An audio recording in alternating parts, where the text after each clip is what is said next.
구원받은 자가 성령 안에서 사는 새 생활의 시작. 성령님은 누구시며 성령 충만은 어떻게 받을 수 있을까요? 이렇게 씁니다. 나눔 질문. 지난 주간 매일 하루의 삶을 돌아보고 지은 죄가 생각났을 때 하나님께 고백했나요? 우리 죄가 생각날 때마다 하나님 앞에 회개해야 되겠죠?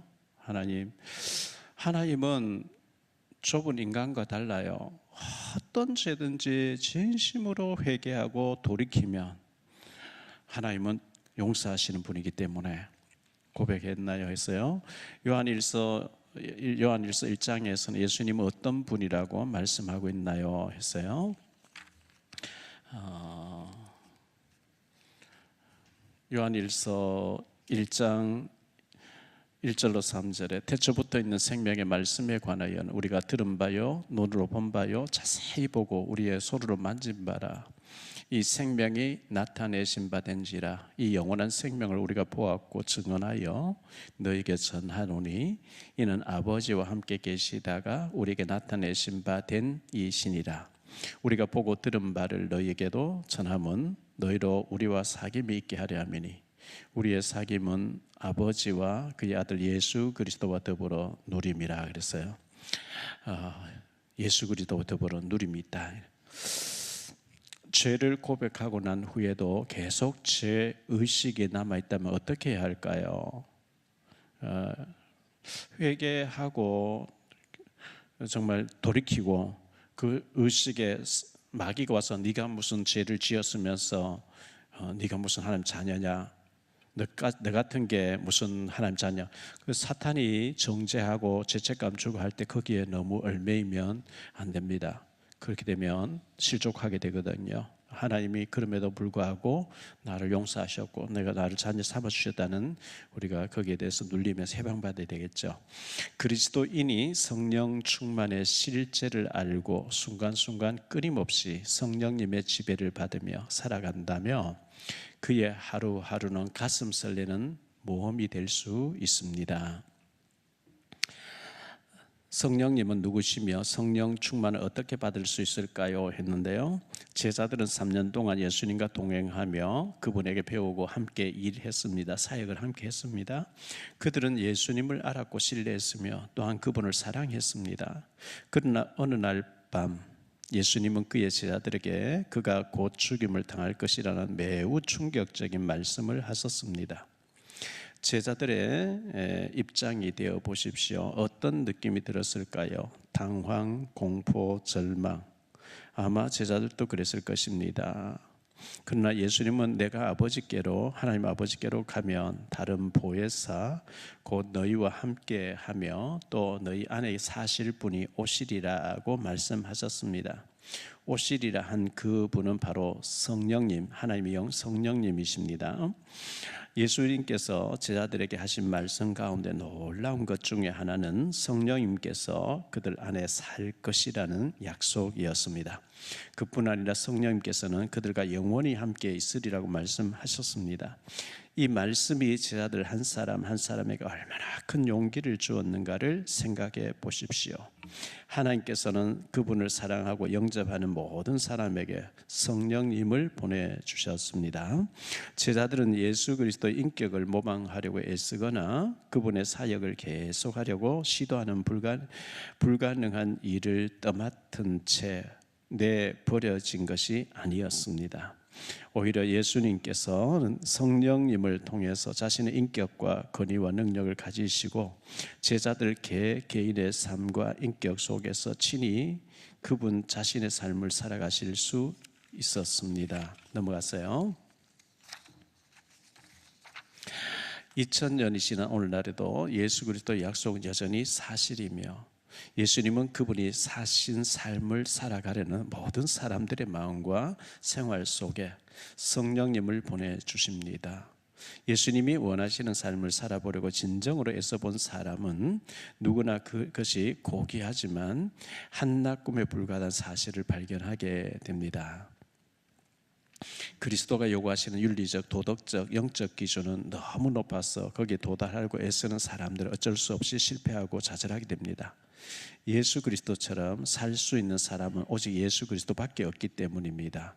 그러므로 그리스도인의 삶은 이 모든 기준들을 온전하게 이루신 그리스도가 우리 각자를 통하여 그분의 삶을 사시는 것입니다. 바로 이 점이 기독교의 독특성입니다. 예수님을 한번 영접한 사람은 자신을 통하여 예수님이 사실 수 있도록 할 가능성을 가집니다. 이것은 누구에게나 가능한 일인 것입니다. 이 얼마나 놀라운 사실인지요. 이제 문제는 부활하신 예수님께서 나를 통해 그분 자신의 삶을 사시는 것을 어떻게 체험할 수 있는가 하는 것입니다. 다음 내용들은 이 문제를 설명하는 데 도움이 될 것입니다.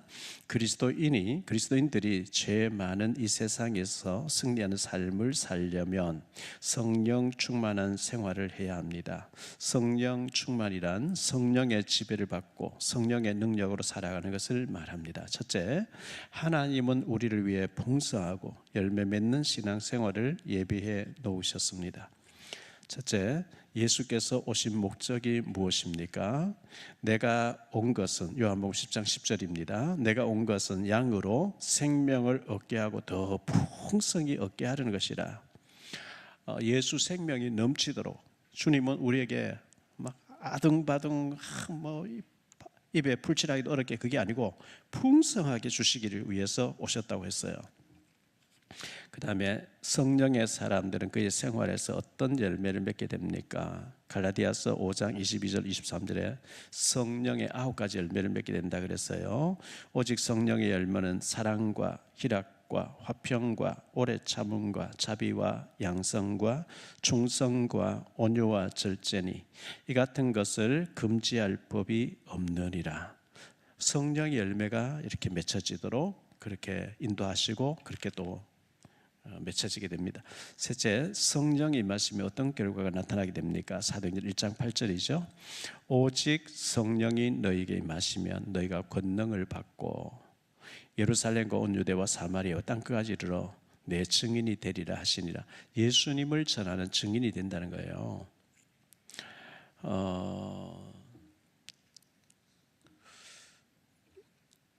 그 사람 속에 무엇이 들어있느냐에 따라서 말이 달라지죠. 예수로 충만한 사람은 예수님 얘기하게 돼 있어요. 내가 예수님 기도했더니 이렇게 응답하셨고 어떤 문제 사건 속에 하나님 이렇게 역사하셨. 근데 육신 충만한 사람은 육신 얘기하게 돼 있고요. 인본주의 충만한 사람 인본주의 얘기하게 돼 있고요. 주식으로 충만한 사람 주식 얘기하게 돼 있고요. 속에 들어있는 거 얘기할 수밖에 없어요. 그래서 마음 속에 가득한 것을 입으로 말합니다 했기 때문에 말을 들어보면 그 사람 상태를 알게 되죠. 저 사람 속에는 저런 게 가득하게 들어있구나. 성령 충만한 사람은 예수님 자랑하고 예수님을 전하는 그리스도를 전하는 증인 된다 그랬어요. 성령의 사람은 하나님을 신뢰하기 때문에 다음과 같은 인격적 특성들이 나타나게 된다 그랬어요. 의자가 있는데 거기에 예수님이 주인으로 나는 그 발치 앞에 주님 명령하십시오, 말씀하십시오, 제가 순종하겠습니다 이런 자리에 있는 것입니다. 예수님 중심의 생활, 응답받는 기도 생활, 하나님 말씀을 깨달음, 하나님을 신뢰함, 하나님께 순종함, 성령의 권능을 받음, 다른 사람을 예수님께 인도함이라 그랬어요. 위에 그림에서 성령의 사람은 누구를 의지하고 있습니까? 주님을 의지하는 거죠. 이런 인격적 특성이 나타나는 정도는 당신이 일상생활에서 얼마나 작은 일까지도 하나님을 의지하는가 또는 당신이 예수님 안에서 얼마나 성장했는가에 정비례합니다. 그런데 왜 대부분의 그리스도인들이 이 풍성한 삶을 체험하지 못하고 있을까요? 의자에 내가 주인 되어 있기 때문에 그래요. 주님이 주인이 아니기 때문에 그래요. 자, 크게 두 번째로 세상적인 그리스도인은 이 풍성하고 열매 맺는 신앙생활을 체험할 수 없습니다. 세상적인 그리스도인 즉 육신에 속한 사람은 신앙생활을 자기 힘으로 하려고 합니다. 그는 하나님의 사랑과 제사함과 능력에 대하여 모르거나 잊고 있으며 변화가 심한 영적 생활을 합니다. 성경 구절 쭉 나와 있는데요. 제자 양육할 때는 이것을 찾아보고 또 읽어주고 설명하고 나중에 끝나고 난 뒤 포럼하면서 거기에 대해서 물어보고 이렇게 하면 좋겠습니다. 그런 신앙생활에 성령의 능력을 활용하지 못하고 있어서 그렇습니다.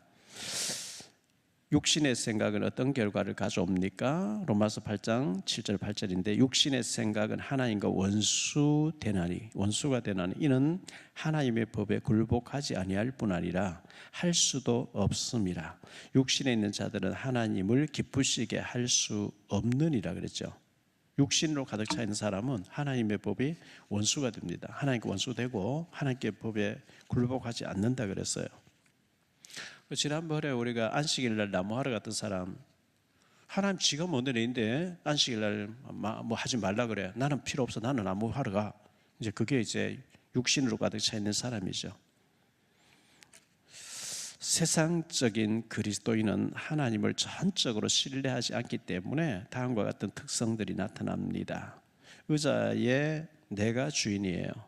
예수님은 발치 앞에 그저 예수님 좀 내가 힘들 때 좀 도와주세요. 그 정도로 이렇게 내 마음의 수양을 위해서 위로를 위해서 교회 한 시간 왔다 가는 거죠. 영적 지원에 대한 무지, 불신앙, 불순종하게 돼 있고 율법적 태도, 남 정죄하기 잘하고 비판하기 잘하죠. 시기하고 근심하고 걱정하고 죄책감에 늘 시달리고요. 삶의 목적이 없고요. 하나님과 이웃에 대한 사랑을 잃어버렸고요. 성경 공부에 대한 열정이 없습니다. 기도를 하지 않습니다. 위의 그림에서 세상적인 그리스도인 누구를 의지하고 있습니까? 자기 자신을 의지하고 돈을 의지하고 세상 문화를 즐기고 이렇게 하겠죠. 그리스도인이라고 말하면서도 계속해서 죄를 범하는 사람은 전혀 그리스도인이 아닐 수도 있다는 사실을 알아야 합니다. 세 번째 원리가 이 문제에 대해서 해답을 줍니다. 예수 그리스도는 성령 충만한 그리스도인에게 풍성하고 열매 맺는 신앙생활을 약속하고 있습니다. 그러면 어떻게 하면 성령 충만을 받고 예수님께서 원하시는 삶을 살 수 있을까요? 셋째, 우리는 믿음으로 성령 충만을 받습니다. 그때 비로소 예수 그리스도께서 우리 모든 그리스도인에게 약속하신 풍성하고 열매 맺는 신앙생활을 체험할 수 있습니다. 당신은 지금 이 자리에서 성령 충만을 받을 수 있습니다. 성령 충만 받기를 간절히 사모하십시오 했어요. 주님, 저에게 성령 충만 주세요. 사모해야 되겠죠. 성령 충만 주시겠다 약속했으니까요. 당신의 죄를 남김없이 고백하십시오. 만일 우리가 우리의 죄를 자백하면 저는 미쁘시고 의로우사 죄를 도말해 주신다 그랬어요. 하나님께서 당신의 과거와 현재와 미래의 모든 죄를 용서해 주심에 대하여 믿음으로 감사하십시오. 그리스도는 당신의 죄를 대신하여 죽어 주셨습니다. 여러분들이 이제 단삼 양육할 때는 여기 작은 글씨로 되어 있는 성경 구절 요절을 찾아서 메모해서 기록해서 또 찾아보고 이렇게 하면 좋겠습니다. 셋째, 성령 충만을 믿음으로 간구하십시오. 이는 그리스도 예수 안에서 아브라함의 복이 이방인에게 미치게 하고 또 우리로 하여금 믿음으로 말미암아 성령의 약속을 받게 하려 함이라. 하나님의 명령, 성령 충만을 받으라고 명령하셨습니다. 술 취하지 말라. 이는 방탕한 것이니 오직 성령으로 충만함을 받으라. 성령 충만을 술 취하는 것으로 비유했어요. 술을 많이 마셔서 취해버리면 걸음도 똑바로 걸려지지 않고 말도 똑바로 되어지지 않고 운전하게 되면 큰일 나고 그래 되겠죠. 성령의 충만 받으면 내가 무슨 말 하려고 하면 성령께서 그만해. 이 사람이 아주 입이 산 사람이고 거짓말까지 또 뻗쳐서 막 퍼뜨린 사람이니까 말하지 마. 속에서 성령님께서 컨트롤 해주셔요. 그게 성령 충만이에요. 하나님의 약속, 그의 뜻대로 기도하며 주신다고 말씀했습니다. 그를 향하여 우리의 가진 바 담대함이 이것이니 그의 뜻대로 무엇을 구하면 들으심이라. 우리가 무엇이든지 구하는 바를 들으시는 줄을 안즉 우리가 그에게 구한 것을 얻은 줄을 또한 아느니라. 믿음은 기도를 통해 표현될 수 있습니다. 뒤로 넘어갔어요. 성령 충만을 위한 믿음의 기도는 어떻게 하는 것일까요? 우리는 오직 믿음으로만 성령 충만을 받을 수 있습니다. 참된 기도는 믿음을 표현하는 한 가지 방법입니다. 다음과 같이 기도해 보십시오. 사랑하는 하나님 아버지, 저는 주님이 필요합니다. 제가 저의 삶을 다스려 왔고 그 결과로 죄를 지었음을 고백합니다. 예수 그리스도께서 십자가에 죽으심으로 저의 모든 죄를 용서해 주심을 감사합니다. 주님께서 성령 충만 받으라고 명령하시고 믿음으로 구하며 주시겠다고 약속하신 말씀대로 저를 성령으로 충만하게 하옵소서. 주님께서 제 삶의 중심을 지하여 주시고 저를 다스리심을 감사드리며 예수님의 이름으로 기도합니다. 아멘. 이 기도가 당신의 마음에 드십니까? 그렇다면 하나님께서 성령으로 당신을 충만케 해주실 것을 믿고 바로 지금 위의 기도를 드리십시오. 당신은 성령 충만 받기를 위해 기도하셨습니다. 그렇다면 지금 당신이 성령 충만하게 된 것을 어떻게 알 수 있을까요? 신실하신 하나님과 그의 말씀에 근거하여 알 수 있습니다 했어요. 어떻게 계속 성령 안에서 살아갈 수 있을까요? 하나님과 그의 말씀을 신뢰하는 믿음으로 순간순간 영혼의 호흡을 할 때 성령 안에서 살아갈 수 있습니다. 숨을 쉴 때 더러운 것을 내뿜고 깨끗한 것을 들이마시는 것처럼 영혼의 호흡은 지은 죄를 고백하고 성령 충만을 받는 것입니다. 당신이 죄를 지었을 경우 예수 그리스도께서 당신의 모든 죄를 십자가에서 용서해 주셨음을 감사하십시오. 믿음으로 그의 사랑과 용서를 받아들이고 주님이 다시 당신의 삶을 다스리도록 영혼의 호흡을 하십시오. 내쉴 때 주여 죄를 회개합니다. 들이킬 때 성령 충만 주옵소서. 내뿜는 일 했어요. 당신의 죄를 고백하십시오. 당신의 죄에 대해 하나님께 동의하고 요한일서 1장 9절에 따라 죄를 용서해 주심을 감사하십시오. 죄의 고백은 태도와 행동을 바꾸는 회개를 포함합니다. 들이마시는 일, 믿음으로 성령 충만을 구하고 당신의 삶을 성령께 맡기십시오. 에베소서 5장 18절의 명령과 요한일서 5장 14절 15절의 약속에 따라 성령 충만을 구하면 성령께서 당신을 다스리시고 능력을 주실 것입니다. 날마다 당신의 삶 속에서 죄를 내뿜고 성령 충만을 들이마심으로 지속적으로 성령 안에서 풍성한 삶을 살아가시기 바랍니다. 이렇게 세 번째 만남을 이제 했습니다. 우리 사실 성령 충만이 전부죠. 육신 충만, 세속 충만, 인본주의 충만, 그거는 사탄 충만이고요. 사도행전 5장 1절 10절에 보면 아나니아 삽비라 중직자인데도 불구하고 사탄, 어째서 네 속에 사탄이 가득해, 사탄 충만이 있거든요. 근데 성령 충만하면 말도 달라지고 행동도 달라지고 생각이 달라지고 말끝마다 하나님 의지하는 성령의 사람 바뀌게 되거든요. 성령 충만을 주시겠다고 말세에 남종과 여종에서 물 붓듯 성령 부어주겠다 했기 때문에 성령 충만 달라고. 성령 충만이 하나님 충만이에요. 전혀 그 능력은 능력 있게 돼 있거든요. 성령 충만을 놓고 기도하는 그런 제자들 모임이 되기를 바랍니다. 기도하고 마치겠습니다. 주님, 우리를 구원해 주신 감사한데 주님께서는 몇 날이 못돼 성령으로 세례를 받게 되고 성령 충만을 받으리라 말씀했습니다. 성령 충만하도록 기도하라고 했습니다. 주님, 우리가 성령으로 충만하지 않으면 육신 충만, 악령 충만해지면 실패합니다. 연약한 저에게 성령으로 기름 부어주시고 성령 충만함을 허락해 주옵소서.